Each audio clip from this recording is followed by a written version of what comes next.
First, thanks so much for being here, guys. I really appreciate it. It would have been very quiet if you weren't here. It would have just been nice chatting. So it's been billed as a bit of a workshop, but it's not really a workshop. That's a blatant lie. We looked at trying to set something up, but we couldn't quite do it as a workshop. So what it will be is we'll have a chat. We'll introduce ourselves. If you have any questions at any stage, please go for it.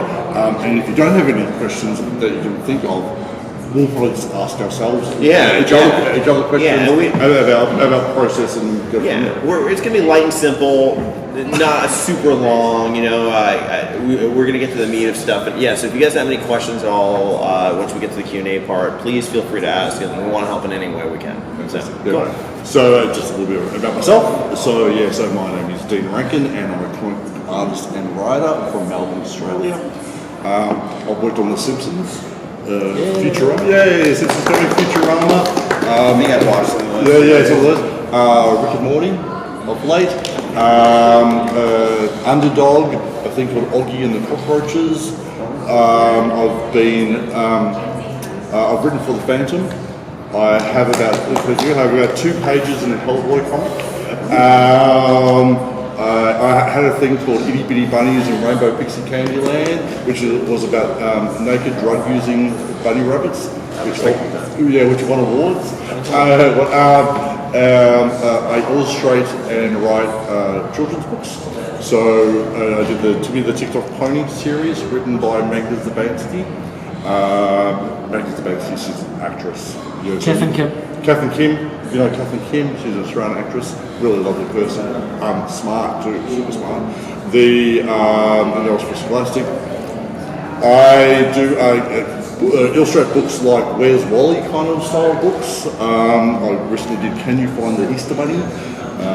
It's hard to find the Easter Bunny. I draw a lot of rabbits. I've got another book coming out, maybe called Find the Pigs. I'm not sure what the working title is at the moment. It's about these pigs, the 3 little pigs travel to all this fantasy land, fairy tale lands. Thank you. I'm a writer, I can't use words. They go to like the Hamlin sites to draw 285 rats, that kind of thing. And I have a book series called Death Metal Emo Elves, which is about elves that learned how to rock. So that's been mainly I'm an illustrator more than a writer, but I do get one.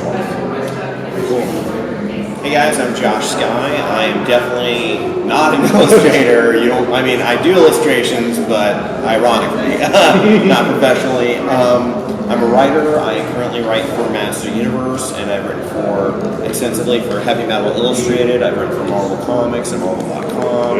I've written for Ben 10. I've written for just a little bit of writing for Nico in the Sword of Light. What else did I do?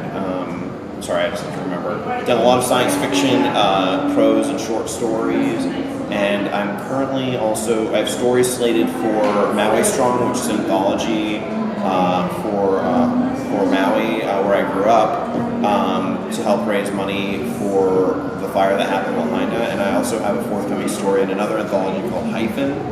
And I have a number of independent projects I'm working on right now. One of the funnest is a book I'm co-writing with Ed Newmeyer, who wrote RoboCop and adapted Starship Troopers, and I've got other independent projects as well.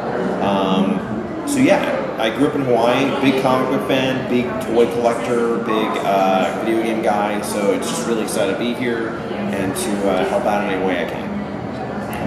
Very much. I think it's interesting. I think we're both big geeks. Really. We may not necessarily be into everything across the board, but we're from being young. We're kind of just living that dream of we love these things. Do you ever feel like we should be where we are now, when I was 18? Like that, that's normal. I'm like, gosh, that was a long road. And it doesn't. Yeah, exactly right. For me, it hasn't been a clean. How I rattle off. I worked on The Simpsons comic. I'm 50. I was 38 before I got Simpsons. You were what? 38 years old. That so that old. So it has been a really long kind of journey. Yeah. We should probably talk about like what's our origin story to get. Yeah. Do you want to start with your origin story? Yeah, sure. Might be helpful. For issue 1. Issue one. Genesis. Yeah. Genesis D. Right. Little D. Yeah. So I was a weird kid, born in the 1970s. They're that old. When in the 1970s, you weren't neurodivergent. You were just a weird kid, And so I talked funny. Talking has always been a struggle for me.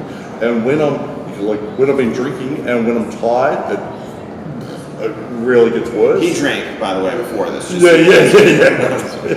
So because it takes effort. I find so I'm really conscious, so I have to think about the words before they come out of my mouth. So when it came to drawing, drawing was then the way I connected with people.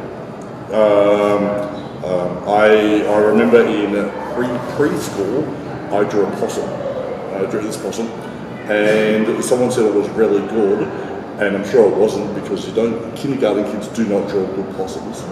And but I'm not to say specifically it's the catalyst, but that kind of positive reinforcement. I'm a praise monkey, and I was like, this is my jam. This is how. I could connect with people. This is something I'm good at. It's really nice to be something that you're good at. So I always drew, and I always wanted to do some kind of cartoons. I didn't know if it was going to be animation or comics or comic strips or political cartoons. I was never really sure. I just wanted to draw. So in Australia, we have a thing called TAFE. So it's like a community college. Maybe so after secondary school, so it was like you do lots of trades. So it's not university. It's like Toyota Home, right? It's a trade school. Yeah, something like I'm not sure. I reckon you'd imagine you'd have the same kind of thing. So I did an art and design course for 2 years there. Well, I don't think I learned anything per se, but I had a good time. But then after that, started freelancing. So I did these magazines. They had these school magazines that they'd hand out to students, kids magazines. So I did those, and then I did these kids magazines at supermarket that you bought at the supermarket. Oh, yeah. They would be called Crash or K-Zone or D-Mag. I don't know if you had them over here. We do. Yeah, those I ones. think I've got a few K-Zones. So is K-Zone like an anthology series they have out here? Yeah, so K-Zone it's a kid's zone. So it's a magazine, little magazine, digest style, and it's predominantly a magazine, but sometimes they have comics. Oh yeah, I think I saw you post about these. Yeah, maybe. So I did. Is it still around? I don't know, maybe. I think Crash is. I think I've seen some of them at the supermarket. The main reason I bought them when I was a kid was because they had toys. Yeah.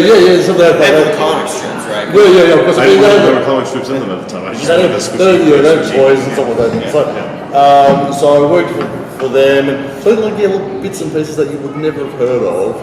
But that work dried up. The work dried up for me for those K-Zone ones. They weren't paying very well anyway. And so I went to my local supermarket and I picked up a Simpsons comics. So Simpsons comics here in New Zealand, and I would imagine in Australia, would come in a digest size that you could buy at the supermarket. This is going back a bit now. It might be before your time. Might have been before. Yeah. So I picked up a Simpsons comic, and it all looked really good. But there was this one page that was kind of off model and not as good as the other ones. And I thought, I could just about do that. If I tried really hard, I could be never the best Simpsons artist, but I could be good enough to be the worst. You know what I mean? I don't have to be the best. I just have to be good enough to be the worst. And at the time, you could email your work on. There was an email address for Bongo Comics. So I would send like fully illustrated comics. So like 2-page backup story. Like here's my 2-page comic. And I reckon by the second one that I sent, they got back to me. Said, yeah, we like your work. We like to keep using you. So I would send. And how old were you? 38. Wow, you're 30. What were you doing between? Yeah. So just like kids magazines and all these things like indie comics that you would never have heard of.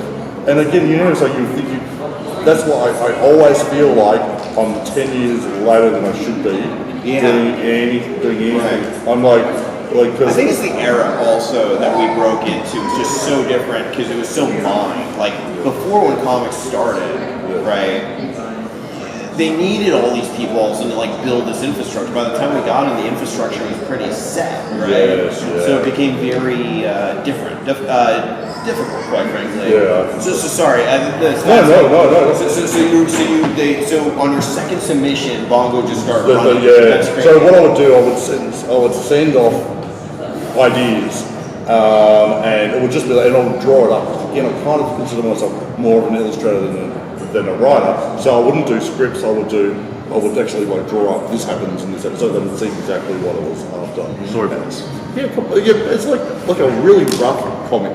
Oh. So it's actually the comic, like comic panels, but really, really rough. So you can tell that is Sideshow Bob, for instance, but that's about it. Not up from thumbnails, but nothing. You sent in the Muppets. Yeah. So because I really wanted to show them how and I didn't feel like I could do that purely from not just the finished pieces, because I didn't want to put all that work and then not use it, but more than a script. Yeah. So I would send it off, and if they'd get back to me or didn't get back to me, they'd go, oh yeah, we like that, and then they would do things like, oh, we've got a Krusty the Clown special coming up. Can you send us some ideas? So great thing about living down here is because of the time zone difference. So you've got a little bit extra time. So if they contact you on the Tuesday, you work all day on the Tuesday setting stuff off, and then by they wake up on they get to the office on the Wednesday, you've done all the stuff. It's like magic has appeared because of the time difference, because you've worked all day and then it's been sleeping. Time traveling comic artist, right? Yeah. So that's really cool. Makes sense. You work for. Yeah. And for me, it's I don't want to oversteal all this. No, I'm But we'll be talking about it again tomorrow. Yeah. By then I'll hate you. Yeah. That's story. Oh my god. So Simpsons, it didn't get me work per se outside of it. That it wasn't. Like I've done a little bit of Futurama. I really tried to get SpongeBob SquarePants, because at the time it was the same kind of under the same umbrella, but never got it. So you were submitting. You're just submitting, right? Submitting. Yeah. And I've got a pile of things that they didn't use, but Quick question. So I always love talking to other comic book. The hardest part is getting the work. Doing the work is the funnest part. Yeah. Getting the work or building the work from the ground up is the hardest. Like a lot of my friends and we'll get into this later, but like the writing is the easiest part. Like or probably been the drawing. It's the building the thing or getting the gig. So how have you gotten some gigs? I looked at your what's your that's the hustle, the constant hustle is. So I guess something like, say, Rick and Morty, for instance, I think is a great example. Mm-hmm. So I was submitting to Oni. Again, I think so. The benefit of being down in the Antipodes is that we get the time zone different. The bad thing is that you're never there in person. You're never at the US Congress. You're not real. Yeah, they don't know you from anything, right? So even with I did a San Diego Comic Con years later, and that was the first time I'd actually met my editor in person. Wow. I'd never, so everything's email. So you're cold calling everybody in some ways. So you're not out drinking at the bar, getting to know people at a US Con that in theory, I'm not saying you specifically do that, but do you really feel like drinking at the bar? And is this boring, guys? Or No, it's perfect. Okay. Do you I don't know if I've ever drank at the bar. Someone's like, gig for you. I've never. I've done a lot of bars. No, I'm wondering where you know, you're building that relationship. Oh, she's around. Oh, what are you working on now? Working on this? Oh, sure. And then you're kind of on their minds a little bit. Maybe also also that you've got a deeper pool of creators in the US that you have to compete with. Right? Huge. It's a major out there. And since it's a major, I mean, you got thousands of people entering the field every year that are like $200K in a day. So it's like they're really gunning to get work. So I think things like for us to get it to be here in any context and saying we work on this, and this, it's incredible. It's incredible that we've even got that because it's just numbers. Because you're not just you're competing with the world to get anything, you know, and you're competing with people who are really, really good. You know, this is the whole thing. So something like the Rick and Morty gig. I emailed. I get email submissions off. I reckon every 6 months. Hey guys, this is what we're working on now. Back to what we're working on now. And sometimes I'll go, I really like to work on Rick and Morty. If I can, it'll be amazing. This is what I've worked on. I worked on The Simpsons, because you definitely throw the big name stuff that you've worked on. Right. And so I scored a Rick and Morty cover. Wow. A cover for so it's for so the Rickmobile is this truck that goes around to colleges and universities and they had to sell pubs and they sell merch out of it. So this cover was specifically for the Rickmobile truck. Right. They go for a fortune these days. What one floating around there. So I thought, oh my god, it's great, it's fantastic. They sell really well because it's special on this, and I didn't get any more work. And then there was nothing. And then Oni was taken over by another company. I went to San Diego Comic Con and I met my editor. I thought, oh, fantastic, just build that relationship. And then nothing, and then nothing, and then nothing, and it's like getting on. I think it was like 5 years. And in the meantime, there's new editors. So you make a relationship with an editor and a publisher, and then they move, and then it's not like you can email to the same email, but then you don't have a relationship with the people. So then this just in November, just gone, they contacted me and said, oh well, we've got this comic, we'd love you to draw it. This past November. Just gone. And then it's been literally years. And it's over Christmas. This always happens to me. The regular artist can't do it. When you're the person that I wanted, you don't have to be the best, and you don't have to be the first person they think of. You don't have to be the first one, but would you be willing to be? It's like, are you scraping the bottom of the barrel and my name pops up? Yeah, I'll do it. You're in the barrel. But the thing that is too is that is something I do speak to editors now. I'm like, by the way, listen, I know you got a lot of people on your radar. If everyone falls through and you need someone to do it yesterday on the biggest holiday ever, you can count on me. Yeah, this is I'll step being up. consistent. I think is the really big one. Yeah, absolutely. So really quickly, so I said yes to it, but then I looked at the numbers and go, oh my god, I'd have to pencil 40 something pages in X amount of time, pencil and ink. So it would mean I'd have to pencil 2 pages a day and ink 3 per day. Up to get this deadline. So I said, I've already said yes to it, so I'm really concerned about this deadline. Most artists would probably be able to pencil a page a day. Yes. Right? About a page a day. It's kind of industry standard, and the expectation is that you can ink maybe 2 a day, just as a rough guide. And this is something that's very cartoony as well. I don't know how if you're working for DC or something, it's insane. But fortunately they said that's cool. They got another artist to do a part 2, so I did end up doing the part 1 and the part 2. Worked over Christmas Day and drawing, Boxing Day. And drawing. I mean, what would be better than drawing comics on Christmas? It was actually kind of rad, That does sound like a dream come true. It was pretty cool. But it's oh my god, they want to fuck us up. You want to do your best job, but you don't want to screw it up. Right. So in the meantime, I got another cover for them, which was really good. I got some invaders in way back as well. Oh, you did invaders? That's huge. Yeah. So there was so I forgot about that. That was after I did the original cover. So like you're branded as like the weird cartoony guy, right? In the Yeah, comics world, like the bongos. Yeah, the And bongos. you've done Archie, right? Yeah. That's cool. Oh, yeah, I forgot about that. Yeah. So for you, a lot of it is just about just staying on the radar every like 3 to 6 months and being annoying but nice. Annoying but nice is the absolute key, Yeah. I think, to see. I don't know about you, I've gotten better about, and I hope this doesn't like de-glamorize it, but it is the reality of a lot of these guys until you become like more of a name, and then people come like knocking on your door and stuff. But a lot of it is just nicely leaning, quite frankly. You have to like lean into like, I know this is annoying, but, right? Yeah, and it's interesting, I think, Australia and New Zealand, we have this very, I'm not sure if the state's different, but we have a very self-depreciating. We don't talk ourselves up, ever. Oh my God, that's true. Yeah, it's a cultural thing that we kind of put ourselves down all the time. Everywhere I go, I'm like, I'm fucking so awesome. Way better than Yeah.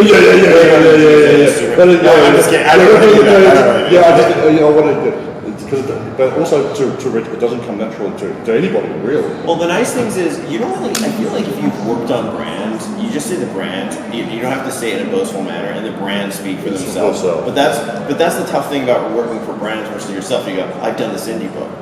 I've done like a Marvel and He-Man. People go, Oh, I know yeah. that. Like, you never leave saying, I did this independent comic that I did, I was in this. Right.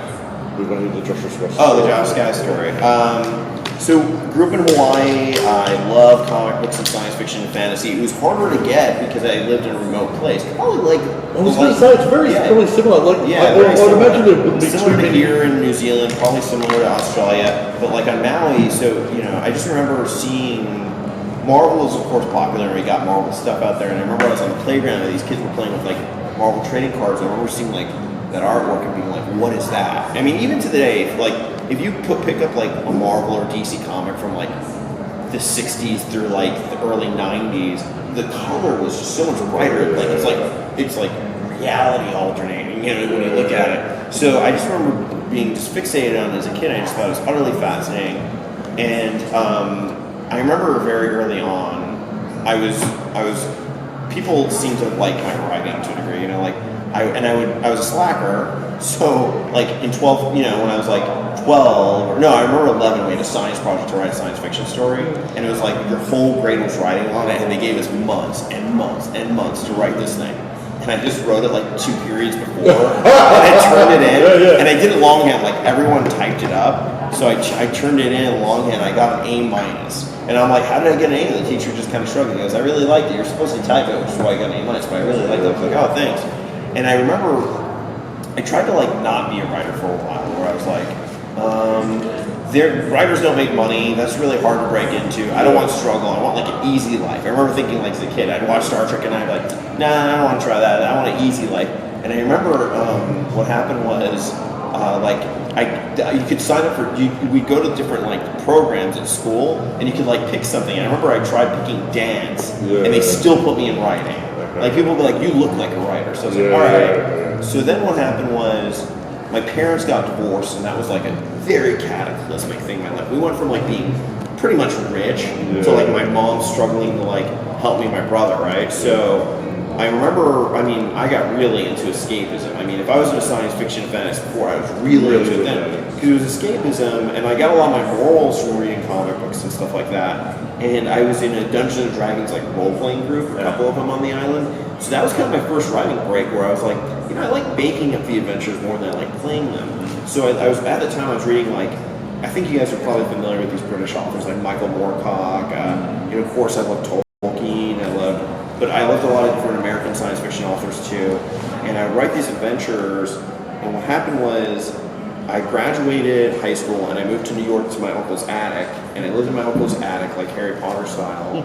And I still collected sci-fi, but I was trying to figure out my major. I remember the first day, they're like, what do you want to major in? And I didn't know, so I just said film, that sounds cool. So I was a film major all of a sudden. And I remember I started interning, and I interned at like The Daily Show, Jon Stewart, and Focus Features, and New Line Cinema. And Daily Show was a very hot show at the time. Like, it was at kind of at its peak. Yeah. And it was really cool. And I remember one of the guys I spoke to was the writer's assistant, and he said that he had interned at Marvel. And I was like, oh, that's so cool. And I said, maybe I didn't even know that was like a life option. That sounds really cool. So I applied to intern at Marvel and I got in. Well, I got rejected at first actually. And that's the thing, I think like if anything I've learned is like you just have to not even be bothered by rejection. It doesn't really bother me anymore.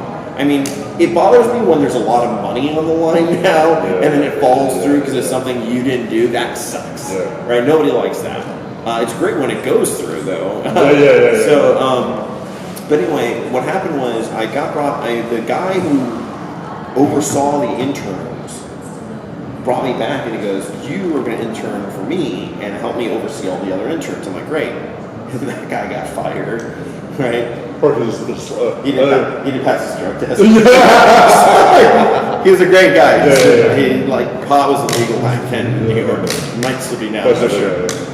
So then I'm like, I got kind of shuffled around, and I just remember, you know, I was writing a lot of scripts at the time, and I was naive. I was very naive because I thought, wow, they're adapting so many movies into scripts. I bet it's easier to break into comics. Comics is really hard. It might be harder to break into comics than Hollywood, I think. Definitely harder to survive at it. So then what happened was I ended up like interning for this woman who ran open submissions at Marvel, and then a job opened up. I'll tell you what happened. I walked by someone peeling off sample stickers of products in some floor at Marvel that I didn't even know existed. And I remember thinking, thank God I don't have to do that. Like, I really pay my dues that at least I don't have to do that. So then a job opened up. One job. And you have to remember, this is like 2008. The recession is just cresting. And that job, God must have heard me. I was like, I'm going to humble your ass, Josh Sky.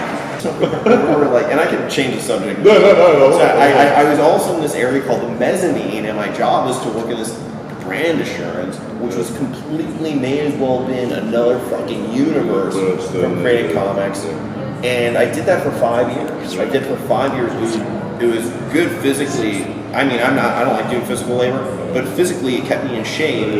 And I opened boxes basically. I counted samples and I processed all their licensed goods. And it was a brutally hard, underpaid job.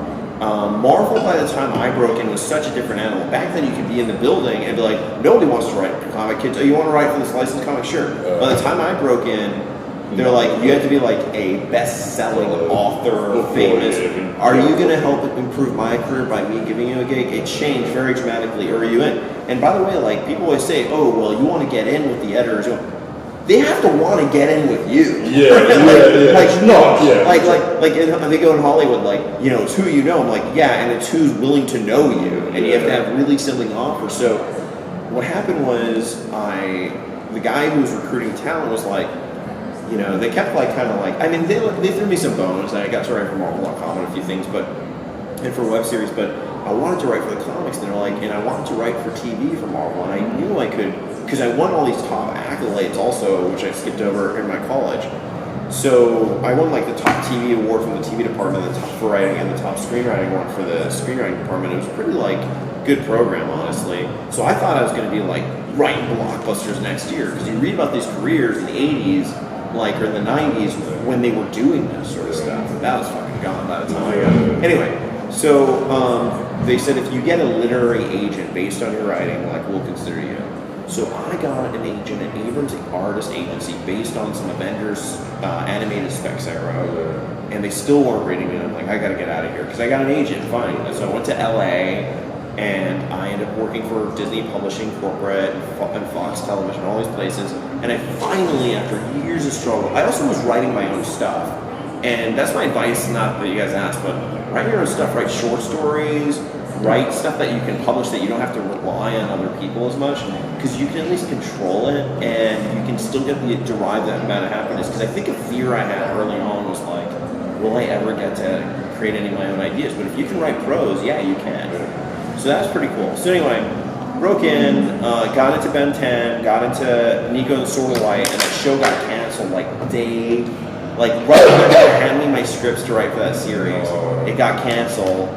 So what happened was I ended up at Netflix, and I felt like a loser. Like I thought all my friends were like working on TV shows, and I'm in like corporate. But I ended up loving that job, and I still work at that job. I was only supposed to go for a day, and I've been there like 6 years. Netflix has been great, and I didn't give up. I kept writing. This is boring, by the way. No. I just kept writing and kept submitting and I started doing interviews. And the cool thing about interviews is it kind of gives you like a front row VIP ticket to talk to everyone that's willing to talk. So I got to talk to like showrunners, I got to talk to like Jim Shooter, I got to talk to all sorts of people. And I ended up interviewing the guy who's like editor-in-chief over at Heavy Metal, and he goes, "I'd love to hire you." I said, "Sure." And I started writing short stories for Heavy Metal, and I started doing my own comic shorts.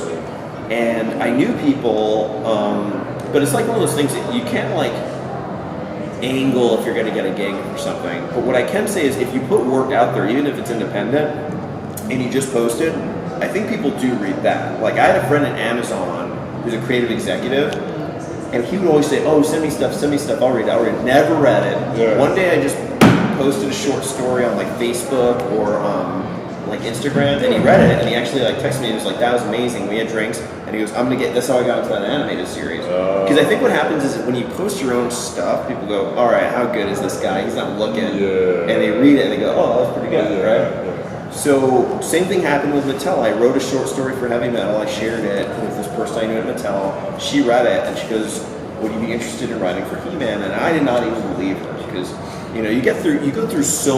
One of the best analogies I heard was from Harlan Ellison, who got it from a Twilight Zone writer, and he said that like working in Hollywood is like climbing. It's like scaling a mountain made of shit to get to one single rose.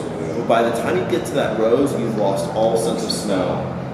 And I feel like that, the older I didn't understand what that meant, but the older I get, the more gigs you get. Because like we were saying earlier, you felt like, I should have got that gig 10 years ago. Yeah. And now, He-Man has been really great. Mattel's great. I've been on it for 3 years. I'm still working a day job. I still do my own independent work. And I put out as much independent stuff as I can because they can't ever take that away from you. And I feel like we're in a day and age where working for these big brands is great, but it's really cool that you can build your own fan base and sell direct to them. All my work is available here, by the way. Anyway, so it's neat. But all jokes aside, like, that's really cool. So there are people making fortunes just selling direct on Patreon and stuff, and we should be those people. Because what I learned also is, like, people always go, like, when I work for these streamers, like, how do I get my show in? I'm like, you build the gold mine, they'll come to the gold mine. The days of like it was like pretty much the early 2000s, mid 2000s, where you say, I have a gold mine of an idea, and they go, let's hear it and build it together. I think. Yeah. So now that's what I've been up to, and luckily I've leveled up to where I can finally start like doing conventions. I do feel like if I put a tenth of the work into like working from Wall Street, I have like 9 houses, but by now all paid off. But financially, the comics is an awful decision to go into. Yeah, I mean, I don't. Well, the best advice I ever got was from a science fiction author, and it was he's published over 100 stories easy, and he told me he owns the biggest gaming shop in Brooklyn, and he said, "Josh, I would never rely on writing as my sole source of income." And the second I switch gears and I go, okay, I'm gonna make my money doing this great day job, and I'm gonna do my own writing, that changed anything. And that's actually when I started not only opening doors, but making money as a writer too. So anyway, that's the origin story. Very helpful. I think it's really helpful. Thanks. I love listening to people's origin stories. Well, I think it's interesting that we hear sort of similarities in everyone's journey, and it's never as clean. I think, it's never like, I did this. The illusion of like perpetual success, most people, like even Brian Michael Bendis is like fucking so successful. You read his Wikipedia page, there's like one line that says, for like the first 13 years, he lived the lifestyle of a starving artist. Yeah. So like, people pay their dues. Here's the thing I wanted to add. What I like about listening to your origin story was like, there are parts of my own that I don't do now that I need to do. Like, there are editors where I should be emailing them every 6 months. And there's cross points too. Like, those Avenger specs got read by Oni, and they said, you should submit for Rick and Morty. We may need some writers, and I did, but they kind of like didn't really apply. I wonder if I'd really stuck on them if I ever kind of got like a 6-page short or something like that. Yeah. So you just never know. But you guys, Heather Yorn, I think was her name at the time. I think she's long. I've got other contacts. No worries. But I think that, like, what I really like about doing conventions is you meet other artists and you do collaborations and stuff like that. My other advice as a writer is just pay the artist. All these writers I know are always trying to you want to work for, and I don't blame them. You just pay them. Just pay them. And pay a good artist, because it's the difference between hiring James Cameron or someone who knows how to use a camcorder. I'm just on that. Because I write and I illustrate. The illustration is time consuming. It's like a heavy amount of work. So I think I want to sort of echo that as well. If you're like an artist, they should get paid, because it's not just something bang out in an afternoon. Well, a lot of people I know on TV would during the strike would say, "Can I take you out for coffee?" And I'd still end up paying for my own coffee. And they'd be like, "Oh, so how do I do it?" And I'd be speaking do you have any passion for comics? No. Do you have a passion for comic writing or the medium? No. Really? And these are people who are writers on the Marvel TV show, which is really terrible. That's starting to explain a lot of the Marvel TV shows. So then they go, where do I find an artist? I'm like, you need to build an eye for what makes good comic book art. If you read a lot of comics and you care about this thing, that's the other thing. So many people are this is going to be a vehicle so I get into the movies. No, it's a thing unto itself. You read comics and that's how you learn how to build comics. But I really do agree with Quentin Tarantino, who says, if you love movies, you can't help but make a good movie. If you love comics, you can't help but make good comics, I think. So anyway, those are. What do you guys want to talk about, or do you want to shoot the shoe out? Any questions? Yeah. I'm actually rather curious as to what your workflow process is. How do you write up your scripts, get the story ideas, and what's your process? Lots of drugs. And what's your process for creating your art plans for the comics? Okay, so just really quickly for writing, my writing component is how I generally start. I like to mind map. I don't tend to type at the start. I have a A4 piece of paper, and I'll go, say like a phantom. So this is something like the phantom. So the phantom's here. What's kind of cool? I was thinking, you might have an idea of I was thinking about this. This is not a story yet. Don't steal it. But he has this. He used to have he has the phantom ring. Do you know the phantom character? He has this ring that he punches people with and marks them. But he had a ring that would mark a good guy. Back in the day, kind of cool. And I was thinking, wouldn't it be cool if there's a bad guy who has the mark of a good guy, but he's faked it, and because the phantom is supposed to be eternal. But it might have been his father who supposedly marked him, and he doesn't So it's a bit of should I be punching this guy or not? I'm not sure. But it turns out it's the load that rubs off and marks off, or something. Anyway, that's very embryonic. But that's how he changes, and maybe the mark changes with him. Yeah. And he's been covering the mark, but the mark actually changed. Something like that. So it's those kind of it's those what if that happens, and what if that happens? And then you can flesh it out from there. That's how I generally start the script, and then I'll type it up. If I have to submit it as a script, I'll work it out. How's it going to end? It's nice to have a punchy end. I like to have doesn't have to be a huge M. Night Shyamalan twist, but something that a payoff. I like to have. Yeah, something that builds up to it. Builds up to it, if you're looking for scripts online, you can see how a script is set up. I think I still use the Dark Horse version of it. Panel 1. I like to put how many panels are on per page if it's for an artist. If it's not for me, if the script isn't for me to draw and it's for another artist to draw, I will sometimes do a little thumbnail about what I want to show, or I might do, say, when I did a Phantom one where this is the kind of aeroplane that I would like him to be jumping out of. This is the kind of Jeep that the bad guy should be driving. Because artists, they're not mind readers. Like you can, Yeah. so you don't, and I found it was sometimes unfair for them to have to go and do a lot of research to find out the particular kind of gun that they're using. Yeah, So I understand what you mean. So I've had people ask me for commissions. I then ask them, okay, what do you want them to look like? Just use this color and that, and then you can use that. Yeah, I think people, you do whatever, and then you do whatever, and then they they don't like the whatever. Yeah. I tend to always show pencils first for a commission. Everything else, is this okay? Yeah. That's we can talk about my process of drawing in a moment. But did you want to talk about? No, I was just zoning out, listening.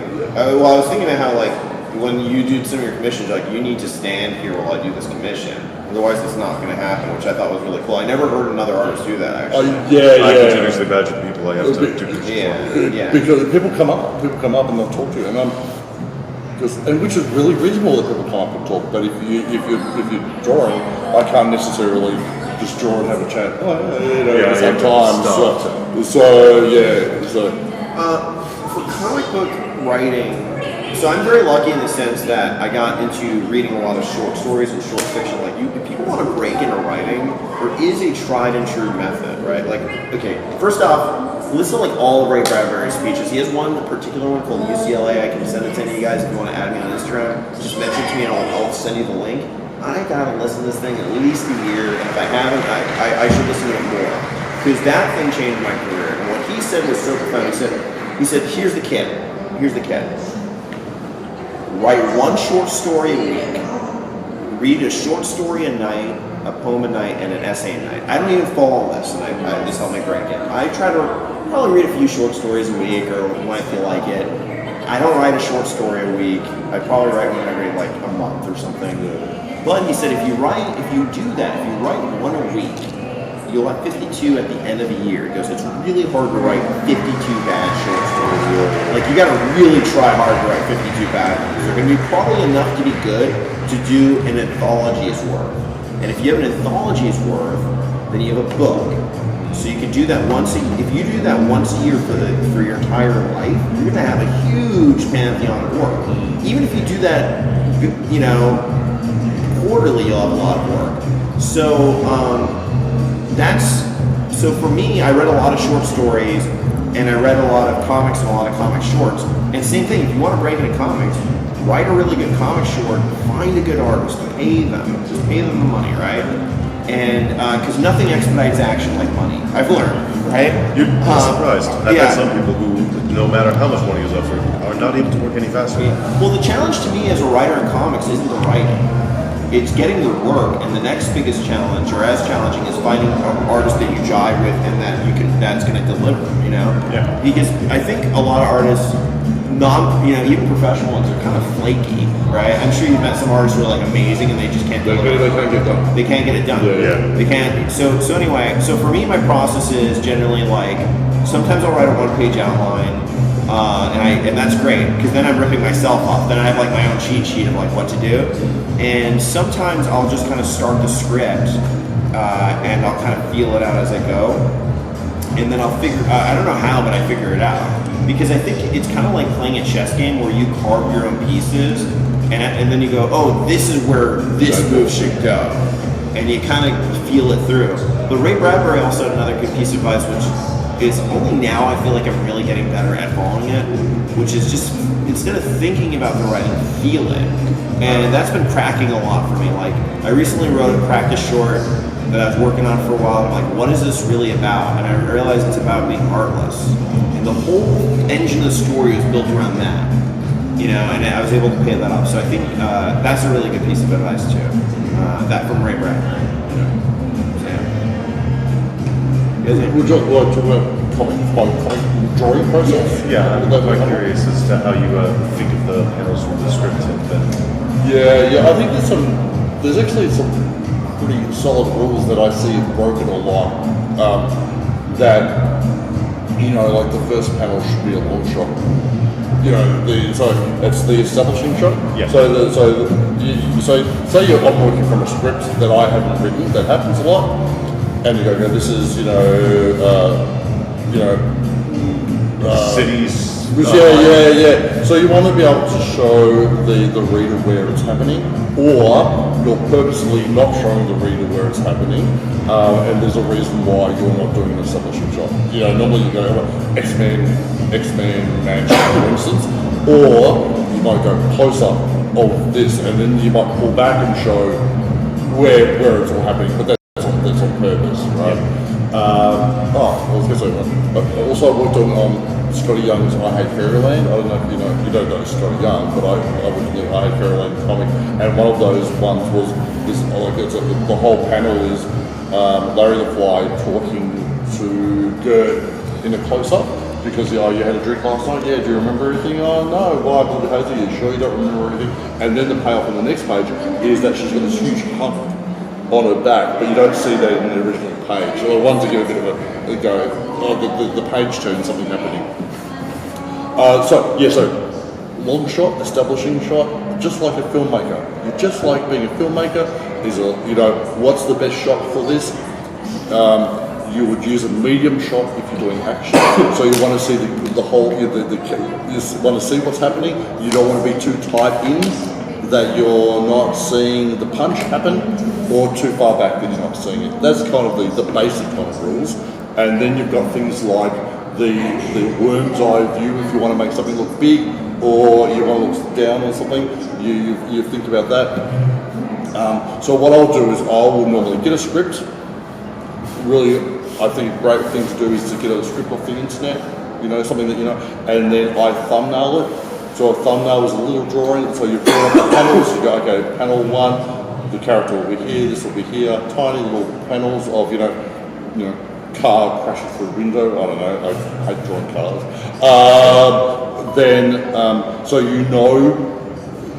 Then I know exactly where everybody's standing, what the panel's actually going to look like from a thumbnail.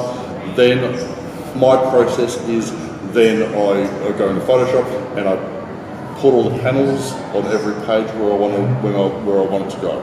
So it's a 22-page comic. All the panels are going here. There's nothing on it besides the panels. Page 1, page 2, all the way along. But I actually know what's going to be on each thing. I don't like to draw from start to finish because sometimes I'm getting to know the characters. Sometimes, it's a bit intimidating to start off with a big cityscape or something like that. So I might want to draw something that's a bit easier to get on the page. It's all about forward motion. Get on the page, get on the page, get on the page. So that fear of the blank page, so it's not as intimidating. So you got to start. I think I was saying to Tyler, the Rick and Morty comic I was doing over Christmas. So I've done I've broken all the panels up. I was just so in my head, so scared about fucking it up, that I decided to go, okay, I'm just going to draw Morty, right? So I knew where all the Mortys would be standing because I've already thumbnailed it out. I know what the panels look like. I'm drawing Morty here, Morty here, Morty here, Morty more, Morty next page, Morty, next page. So I drew all the Mortys in the entire comic. Then the next day I drew all the Ricks, Rick, all the Summers, and then everything's got something on this page, so I'm not intimidated by it. And you go, oh shit, that panel's actually nearly finished, I just need to add a background, and then it's done. So then I'm suddenly I'm actually finishing things off in a really weird way. I would never suggest specifically to do this, but just for my own brain. Writers do that too. Like sometimes writers go skip to the part that's fun. Just get to it. Yeah. My advice though is if you are figuring out a story, don't end on a crawl, because then you're gonna not want to go back to it. End when the guy is right behind the other guy and is gonna blow his brains out, but something else in it. The scene that you're most excited, right up to the edge of that. So then when you get back into it, you're at the momentum and you can figure it out afterwards. But if you end at the part where you're painted in a corner, then you're gonna go, I don't know if I'm really do that. What happens next? I don't really know, but I know, I do know writers who will outline something and they'll just I don't know what's going to happen here, and then they skip forward, and then when they have to go back and they fill in the gaps from there. So I feel like that's. And sometimes I think for me, if you've read a story called it marinates, and I've come back and gone, oh, that's how I should finish this. just because, and I've actually done other bits of it. I haven't quite worked out how it's going to go, but then I know what to do. So yeah, so then what I would do, so then it's all penciled. That's a rarity. I would normally just I'll do like a panel, and a panel here, and a panel here, as opposed to just a character. It's a weird way to work, but it was something I just needed to do in my brain at the time to get through it. So then when it's inking time, I don't ink from start to finish. I'll choose a panel. I'll ink that panel on that page. I'll normally do like a panel per page, and then I'll go back again. And then you're finding that, this page has only got 3 panels, so that one's done. So then you keep moving on. So what happens, what I find is then, just like you start in the morning, I don't tend to like do any kind of warm-up sketches. I just get into it, but maybe you're a little bit shaky, so you might do something that's kind of easy, and then, like early afternoon, you might do something a little bit harder, and then, and then something easy again by the end of it, as long as you're moving. And the other really weird thing is that I currently do is I play one song on my... You do that too? Yeah, I think I only played one song, I play it over and over on repeat. It depends on whether or not it's even for the movie or it fits the character. Yeah. Well, I actually have one... It's weird. Sorry about this, people at home. There's this, I don't know, it's you probably haven't heard it. It's Gangy Jang, This Is Australia, right? It's all about Australia, and I'm not particularly patriotic, it's just something about the rhythm of it. So like for years you've just been playing the same song? I play this, all year I've been playing the same song. I do the same thing. And every time I hear it, I just feel like drawing. Because if it's a playlist, there's songs that bring me out of that zone.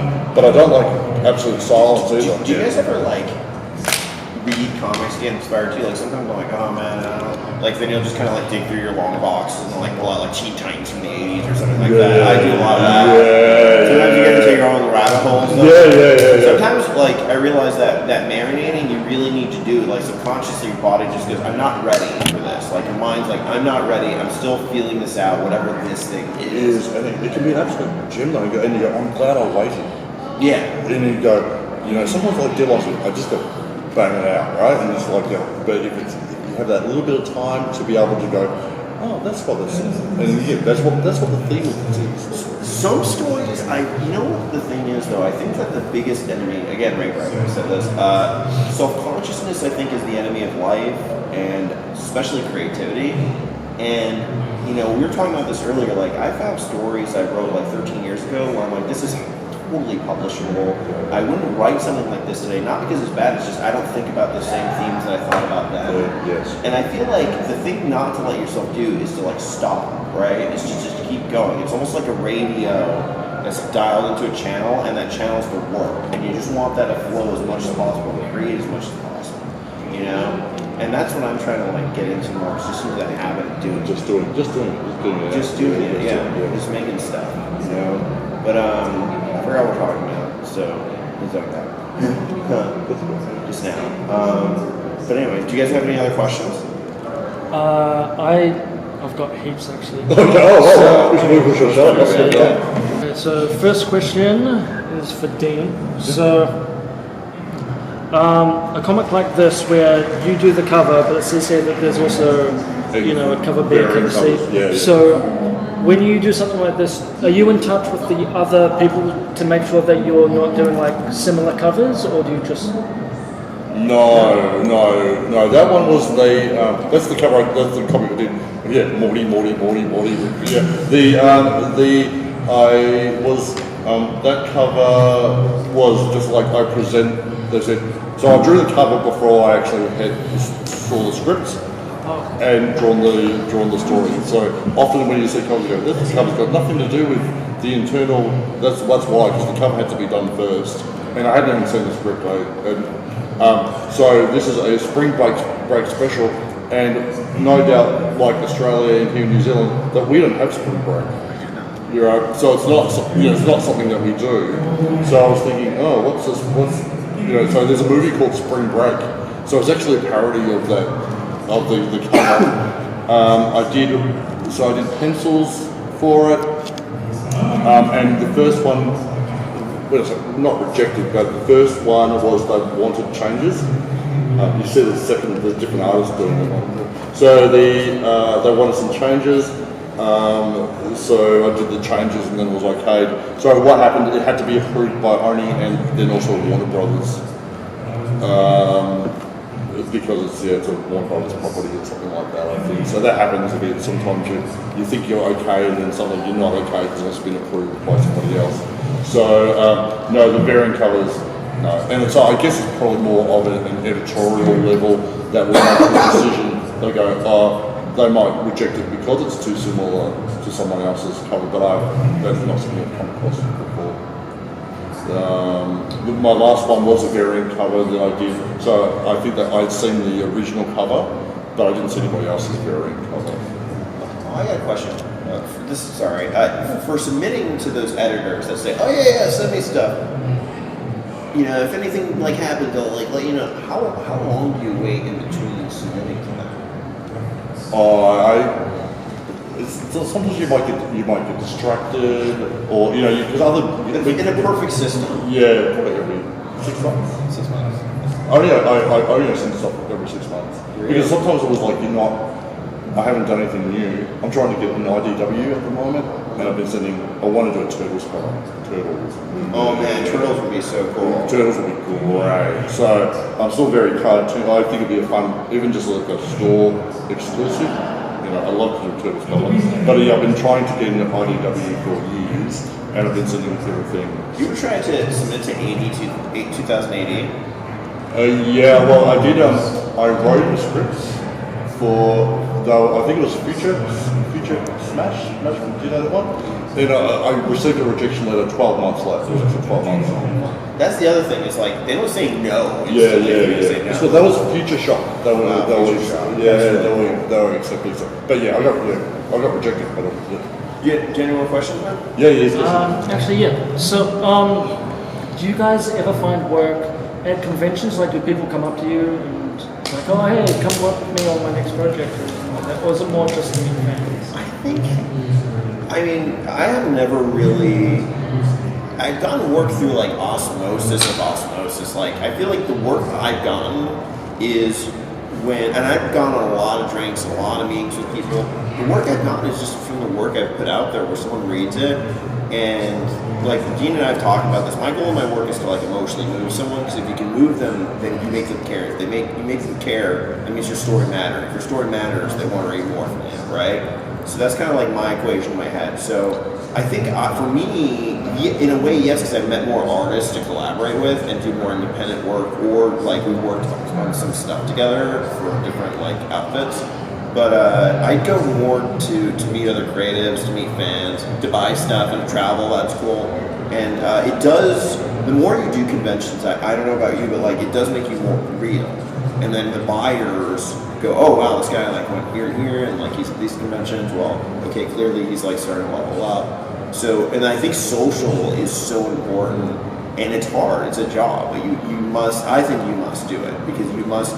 I think Arnold Schwarzenegger was quoting someone, but he said he was like Ted Turner. He said early to bed, early to rise, work like hell, and advertise. And advertising is a part of that dialogue there, So yeah. I got 2 pages in the Hellboy comic, and that was from a convention. They had the team come over, but I reckon I've been a guest at nearly 100 conventions, and so that's the only thing I've actually had. I did go to San Diego Comic Con a few pre-COVID. I went over there, slept on the hotel floor, tried to have meetings with people, and I had a couple of meetings, but nothing ever came of it. Conventions, I still think are really important for me. I make some money, I travel, you meet people, you connect with people, and like there's some people who go, they'll follow you on social media, that kind of thing, or they'll get a commission or something like that. But I can't say that I've had a lot of work from the convention team. Yeah, I think it's really helped grow social, and growing social is like help to do that. But it's fun, and it's the stand-up circuit of comics, I think, you know. Yeah, I think that's about it. Was there any, did you do one last question, guys, or? Yeah. I would like to actually see, because I come from a filming background, so I know about like film scripts. How is a comic script laid out? Is that the same format? Yeah. Well, you can, if you want to add me, or I can give you my email address. I can send you. We can send you scripts. There are tons of them online. But the other thing is, for me, when I write a script, I'm not thinking. It's a different form of thinking. Like I majored in screenwriting. I've written for TV, so I know that line of thinking. For comics, you're writing towards two people. There are three things operating in writing, or a couple of things. You're writing towards an editor. We want a place to get more work, which means you have to deliver on certain fronts and also meet the needs of the license, right? Number two, you're writing for the artist. You're directly, that's the main relationship, right? It's like jazz, right? So you're writing to that artist and their style. And then three, you're writing what's actually happening in the story, right? Like what's going on. So, yeah, I would say read comic scripts for sure, but read comics, live that visual language. I would say, you know, read old comics, read new comics, read stuff from the '80s, read stuff from the '90s, read stuff from the '60s, like '30s. The mediums change over time. Learn the history of comics, and that'll help you a lot. It'll go a really long way, I think. And read short stories too. I would say are very helpful, like prose short stories. You learn a lot about writing through that. Right. Thanks so much. Yeah. Thanks, guys. I was worried. I was actually worried about some of this. You know, we didn't have anything specifically planned, but I hope you found that helpful. And I actually found, you know, hearing the story really helpful as well. We'll go back to our tables if you want to chat more. Yeah. One last thing is, sorry guys, one last thing. You make the gig. If I learned anything, you make the gig. And through making the gig, you'll get more gigs, but it won't matter because you'll know how to make the gig. I hope that helps. Cool.